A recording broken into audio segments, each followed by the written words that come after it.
मागच्या व्हिडिओ लेक्चरमध्ये आपण पहिलं प्रकरण शाश्वतता आणि विकास या विषयाच्या अंतर्गत शाश्वतता आणि विकास यांचा परिचय हे घेतलं. आज आपण दुसऱ्या प्रकरणाला सुरुवात करणार आहोत आणि या प्रकरणाचं नाव आहे सहस्रक शतकोत्तर विकास ध्येय. या प्रकरणाचं नाव आहे सहस्रक शतकोत्तर विकास ध्येय अर्थात मिलेनियम डेव्हलपमेंट गोल्स. हे या विषयातील दुसऱ्या प्रकरणाचं नाव आहे. सहस्रक विकास आणि सहस्रक विकासाचे लक्ष्य, परिचय व अर्थ नेमकं काय आहे हे आपण बघूया. संयुक्त राष्ट्र संघटना अर्थात युनायटेड नेशन्स ऑर्गनायझेशन्स युनो यांनी सप्टेंबर 2000 पुढील 8 ध्येय हे सहस्रकातील ध्येय म्हणून स्वीकारली आहेत. संयुक्त राष्ट्र संघटना युनायटेड नेशन ऑर्गनायझेशन्स सप्टेंबर 2000 8 ध्येय ही सहस्रकातील ध्येय म्हणून स्वीकारली आहे. ही ध्येय विकासाच्या दृष्टीने हितकारक आणि महत्त्वाची आहे. म्हणजे विकास करत असताना ह्या सर्व 8 ध्येयांचा बारकाईने विचार करावा, लक्षपूर्वक व त्याच्यावर काम करून विकास साधण्यात यावा, या मागचा हा हेतू या 8 ध्येयांवरील आहे. मग हे 8 ध्येय नेमके कोणते आहेत तर ते आपण बघूया. पहिले आहे दारिद्र्य व भूक यांचे निर्मूलन करणे. दुसरं आहे प्राथमिक शिक्षणाचे सार्वत्रिकरण करणे. तिसरं आहे लिंग समानता व स्त्रियांचे सबलीकरण यांना चालना देणे किंवा यांचा पुढाकार घेणे. चौथं आहे बालमृत्यूदर कमी करणे. पाचवं आहे मातांचे आरोग्य कमी करणे किंवा सुधारणे. सहावं आहे HIV किंवा एड्स किंवा इतर आजारांवर लढा देणे व त्यांच्या संबंधित जनजागृती करणे. सातवं आहे पर्यावरणीय शाश्वततेची तजवीज करणे, तरतूद करणे. आठवं आहे विकासासाठी जागतिक स्तरावर भागीदारी विकसित करणे. अशा प्रकारचे 8 ध्येयांची उद्दिष्टांची पूर्तता करत असताना विकास जो काही करावयाचा आहे, मग तो शाश्वत विकास असेल, शाश्वत विकास करता करता त्या राष्ट्राचा व त्या देशाचाही विकास असेल, तर या 8 ध्येयांची अंमलबजावणी किंवा पायाभरणी ही झाली पाहिजे. तर सहस्रक विकासाची जी काही ध्येय आहेत यांचा अहवाल जो 2015 साली प्रकाशित झाला, त्याच्या संदर्भामध्ये आपण माहिती जाणून घेऊया. 21व्या शतकात संयुक्त राष्ट्रसंघाची जी काही भूमिका या सहस्रक शतकोत्तर विकास ध्येय मांडण्याच्या संदर्भात राहिलेली आहे. तर या संयुक्त राष्ट्रसंघाने 6 ते 8 सप्टेंबर 2000 या दरम्यान न्यूयॉर्क, उत्तर अमेरिकेत असलेल्या सहस्रक शिखर परिषद ही त्या ठिकाणी आयोजित केली होती आणि जगातील सर्व पुरुष, महिला, मुले यांची दारिद्र्यातून व त्या संघर्षातून, त्या समस्येतून सुटका करण्याचा निर्धार करण्यात आला व त्यासाठी ही 8 ध्येय जी काही उद्दिष्टांची पूर्तता करण्यासाठी मांडण्यात आली, ही ध्येय सर्वानुमते सर्व राष्ट्रातील राजदूतांनी चांगल्या प्रकारे स्वीकारण्यात आलेली आहे. आणि म्हणूनच ही 8 ध्येय या उद्दिष्टांची पूर्तता करत असताना ती स्वीकारून तिची अंमलबजावणी करण्यासाठी तिचा वापर करणे गरजेचे आहे. म्हणून याला सहस्रक विकास ध्येय असे म्हटले जाते. मिलेनियम डेव्हलपमेंट गोल्स अर्थात MDG असे म्हणतात. 2015पर्यंत ही उद्दिष्टे साधना करण्यासाठी सर्व देशातील राजदूतांनी किंवा पंतप्रधानांचे जे काही मेंबर असतील त्यांनी कटिबद्धता दर्शवली. भारतासह 191 सदस्य असलेले राष्ट्र किंवा देश या सर्व परिषदेमध्ये सहभागी झालेले होते आणि ही 8 ध्येय 21 लक्ष्य आणि 60 निर्देशांकांमध्ये विभागली गेलेली आहे. 21 लक्ष्य आणि 60 निर्देशांकांमध्ये विभागलेले आहे. परीक्षेच्या दृष्टीने अतिशय महत्त्वाचं आहे. ध्येय पहिलं जे आहे ते आत्यंतिक दारिद्र्य व उपासमार दूर करणे. म्हणजे याच्यासाठी काय काय करायला पाहिजे किंवा कशा प्रकारचं दारिद्र्याचं प्रमाण कमी आणण्यासाठी काय काय तरतुदी किंवा उपाययोजना कराव्या लागतील याचा विचार करावा. दुसऱ्या ध्येयामध्ये प्राथमिक शिक्षणाचे सार्वत्रिकरण साध्य करणे. प्राथमिक जो शिक्षणाचा मूळ पाया आहे, मूळ गाभा आहे, हा शिक्षणाचा पाया किंवा हे शिक्षण जर सर्वांना मोफत किंवा सर्वांना जर उपलब्ध करून दिलं गेलं तर याचा फायदा निश्चितच त्या पिढीला होऊ शकतो. त्याच्यासाठी सर्वात जास्त आणि महत्त्वाचे प्रयत्न झाले पाहिजे. तिसरं जे ध्येय सांगितलं आहे ते म्हणजे लिंग समानता व स्त्री सशक्तीकरणास चालना देणे. जी काही स्त्री आणि पुरुषांची जी समानता आहे, म्हणजे कुठल्याही प्रकारचा मतभेद किंवा भेदभाव किंवा दुराभाव न ठेवता सर्वांना समानतेची वागणूक देऊन स्त्रियांचं सबलीकरण, स्त्रियांचा विकास, स्त्रियांना कशा प्रकारे त्यांच्या पायावर उभं करता येईल या संदर्भामध्ये या ध्येयांची उद्दिष्टांची पूर्तता करण्यासाठी जे काही करावं लागेल ते प्रत्येक राष्ट्राने व देशाने केलं पाहिजे. म्हणजे स्त्रियांची बौद्धिक, शारीरिक आणि मानसिक वाढ ही न रोखता त्यांना कुठे ना कुठे चालना दिली गेली पाहिजे, त्यांना त्यांच्या पायावर उभं राहता आलं पाहिजे. अशा प्रकारचं ध्येय तिसऱ्यामध्ये सांगितलेलं आहे. चौथं जे ध्येय आहे ते म्हणजे बालमृत्यूदर कमी करणे. दिवसेंदिवस विकसनशील राष्ट्रांमध्ये किंवा देशांमध्ये बालमृत्यूदरांची संख्या दिवसेंदिवस वाढत आहे. आरोग्याच्या सेवासुविधा नसतात, काही ठिकाणी अडचणी येतात, काही डॉक्टर नसतात, अनेक प्रकारची गावं किंवा एखादा पेशंट किंवा एखादी स्त्री जिला हॉस्पिटलला पोचायला फार वेळ लागतो त्या ठिकाणी ॲम्ब्युलन्ससुद्धा अवेलेबल नसते.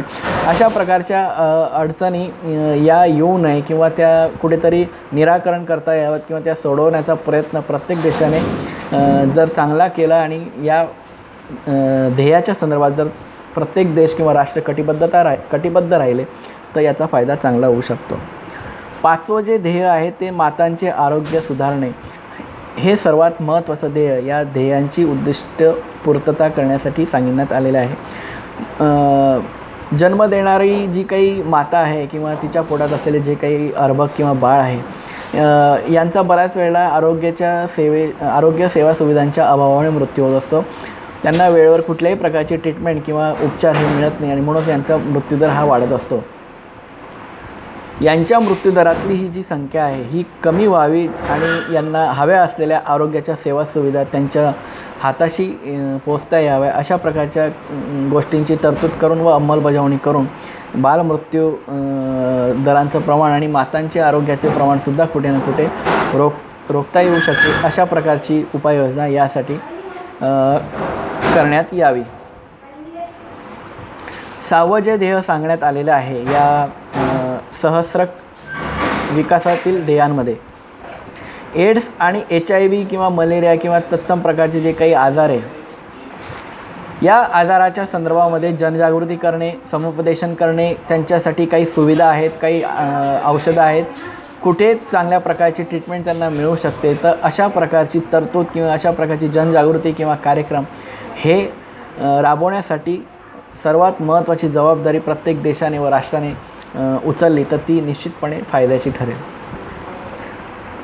सातवं जे ध्येय सांगितलं आहे ते म्हणजे सर्वात महत्त्वाचं आहे ते म्हणजे पर्यावरणाची शाश्वतता टिकवणे. पर्यावरण हा सर्वात महत्त्वाचा घटक आपल्या पृथ्वीवर, पृथ्वीच्या पृष्ठावर आणि पृथ्वीसाठी महत्त्वाचा आहे आणि त्याचं संरक्षण, त्याचं सांभाळ किंवा त्याची जपवणूक जर प्रत्येक स्तरातील, प्रत्येक घटकातील व्यक्तीने जर केली तर निश्चितपणे याचा फायदा येणाऱ्या पिढींना होऊ शकतो.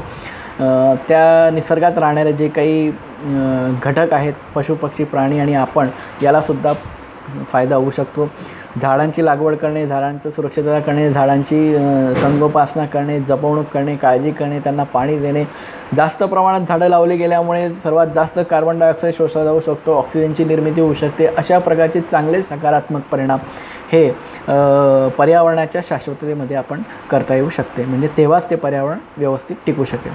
आठवं जे ध्येय जे सांगितलं गेलेलं आहे ते म्हणजे विकासासाठी जागतिक स्तरावर भागीदारी विकसित करणे.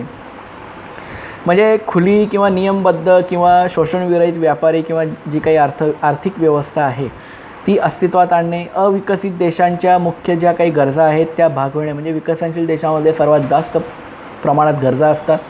अन्न, धान्य, वस्त्राच्याही पलीकडे शिक्षण आहे, आरोग्य आहे, राहणीमान आहे, जीवनशैली आहे, मनोरंजन आहे, करमणूक आहे, अशा प्रकारच्या गरजा असतात.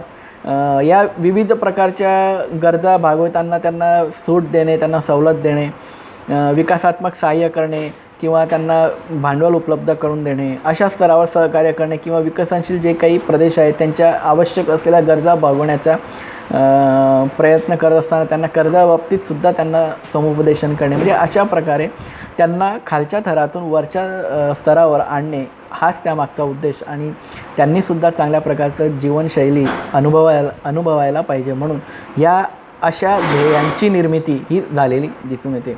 म्हणून हे 8 ध्येय सहस्त्रक विकासाच्या संदर्भात असलेली महत्त्वाचे ध्येय आणि या ध्येयांची उद्दिष्टांची पूर्तता करण्यासाठी प्रत्येक देशाने अर्थात 191 देश किंवा त्याच्यापेक्षाही जास्त या देशांची अनुमती आणि सहमती मिळालेली दिसून येते. पुढचा जो घटक आहे तो म्हणजे भारत आणि सहस्त्रक विकास लक्ष्य.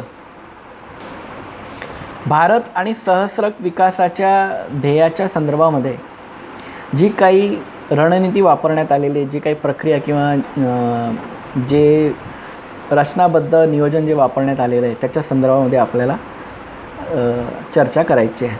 6 ते 8 सप्टेंबर 2000 दरम्यान न्यूयॉर्कमध्ये जी काही सहस्त्रक शिखर परिषद संपन्न झाली त्यामध्ये जी 8 ध्येय आणि या ध्येयांची उद्दिष्टांची पूर्तता ठरवण्यात आली त्या संदर्भात भारतातील वर्ष 2015पर्यंतचे जे काही चित्र होतं त्याचा आढावा घेणं म्हणजे भारताच्या संदर्भात आणि भारतासाठी हे महत्त्वाचं आहे. 2000मध्ये संयुक्त राष्ट्रसंघाने 2015पर्यंत गाठावयाची ही सहस्त्रक विकास ध्येय म्हणजे 2000ला झालेली जी काही परिषद होती याचं ड्युरेशन, याची वेळ मर्यादा किंवा कालावधी हा 2015पर्यंतचा त्यांनी ठरवलेला होता, तो दिलेला होता. भारतीय नियोजनाचा आर्थिक व सामाजिक विकासाकडे याच उद्दिष्टांच्या माध्यमातून प्रवास चालू झालेला दिसून येतो. 10व्या व 11व्या आणि 12व्या वित्त किंवा आर्थिक योजनेत सामाजिक सेवांवरील खर्च वाढवण्यावर भर देण्यात आला आणि म्हणूनच आपल्याला ही काही जी 8 ध्येय सांगण्यात आलेली पूर्णपणे जगामध्ये प्रत्येक देश कशा प्रकारे त्याची अंमलबजावणी करत आहे, त्याचं पालन करत आहे, काटेकोरपणे त्याची तरतूद करत आहेत, या संदर्भामध्ये भारतालासुद्धा या 8 उद्दिष्टांच्या ध्येयांमधून जावं लागत आहे. ही 8 ध्येय पहिलं जे ध्येय सांगण्यात आलेले आत्यंतिक दारिद्र्य व उपासमार दूर करणे भारतासाठी आव्हानात्मक आहे.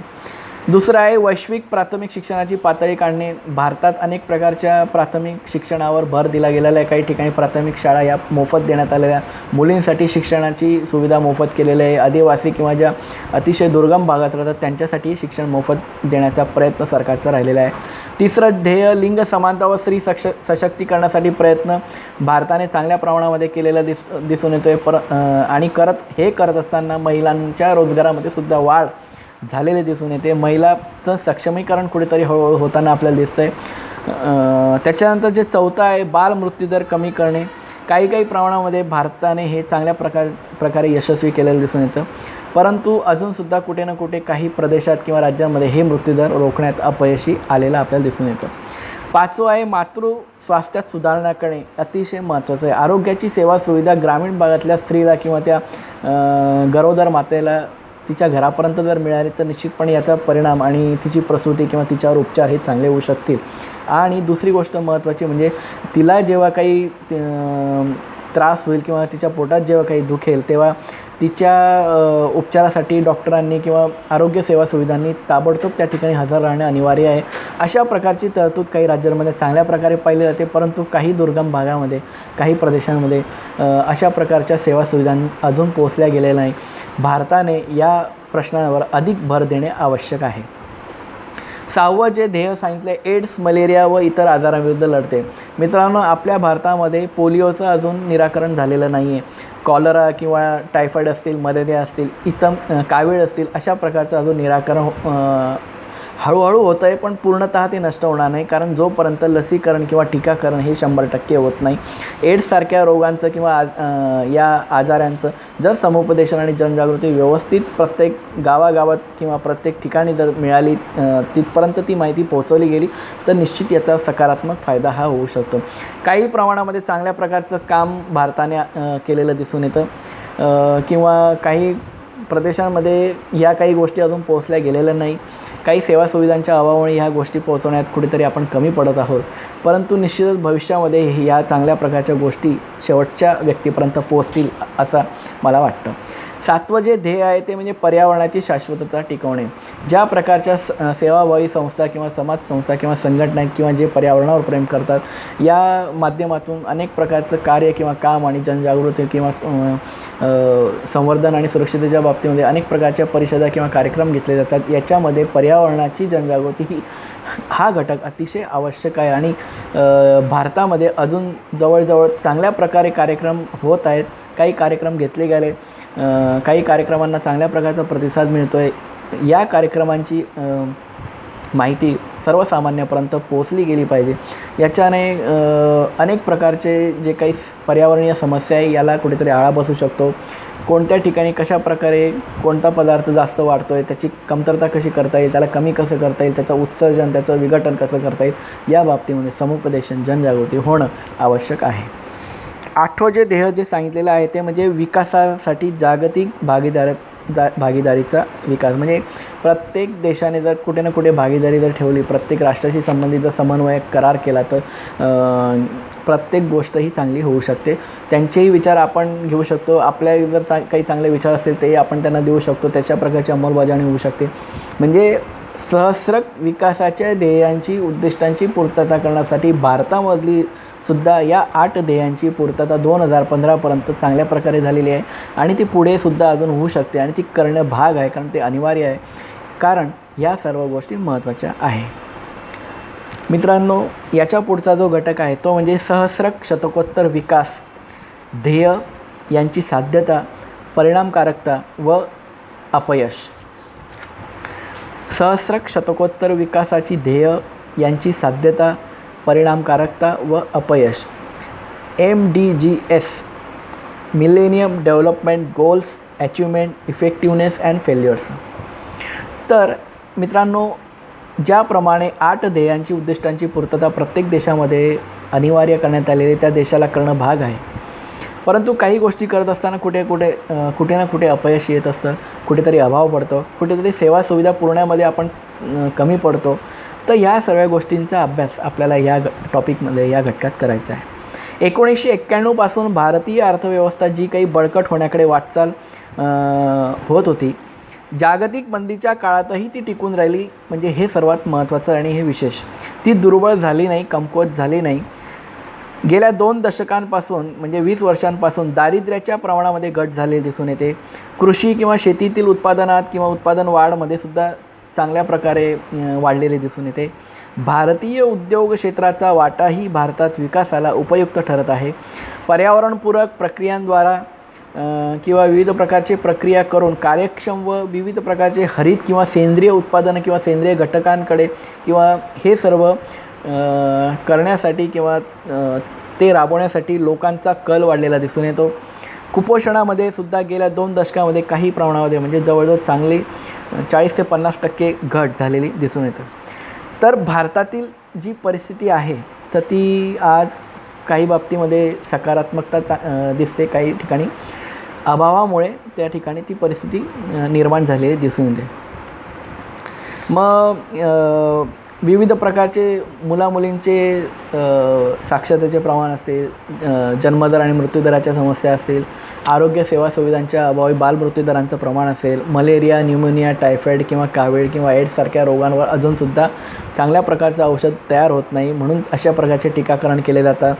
याचा समूळ असा नायनाट होण्यामागे प्रत्येक देशाने विचार केला गेला पाहिजे.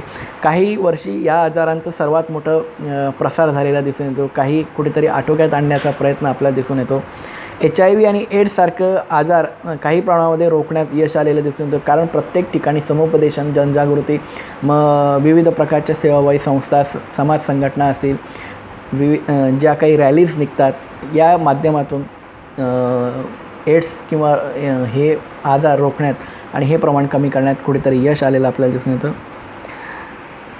2009च्या नुसार पर्यावरणाच्या बाबतीमध्ये जी काही भारतातील वनं आहेत किंवा जंगले आहेत या वनांच्या प्रमाणामध्ये चांगल्या प्रमाणात वाढ झालेली दिसून येते. जंगलांचे क्षेत्र राखीव करून त्या ठिकाणी जंगलांचं अस्तित्व टिकवण्यावर भर देण्यात आला. पशुपक्षी प्राण्यांचा अधिवास त्यांना मिळू लागला.